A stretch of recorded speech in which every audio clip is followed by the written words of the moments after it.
Memory card വിവാദത്തിൽ SIT അന്വേഷണം വേണമെന്ന ഹർജി പരിഗണിക്കുന്നതിൽ നിന്ന് രണ്ടാമത്തെ ജഡ്ജിയും പിന്മാറി. കൊച്ചിയിൽ ആക്രമിക്കപ്പെട്ട നടി നൽകിയ ഹർജി ജസ്റ്റിസ് കൗസർ എടപ്പകത്ത് പരിഗണിക്കില്ല. ഹർജി ഹൈക്കോടതിയുടെ മറ്റൊരു സിംഗിൾ ബെഞ്ച് അടുത്ത ദിവസം പരിഗണിക്കും. ഹൈക്കോടതി രജിസ്ട്രി ജീവിതയുടെ ഹർജി ലിസ്റ്റ് ചെയ്തത്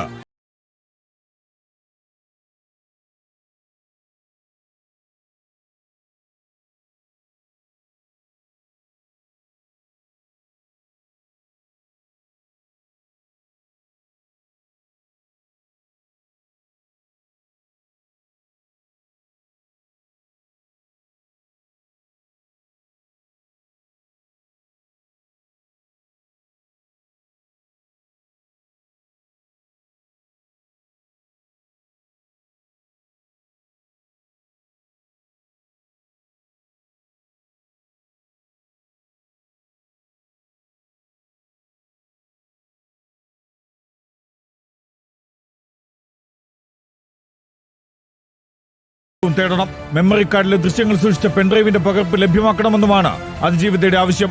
ലീഗൽ ഡെസ്ക് റിപ്പോർട്ടർ.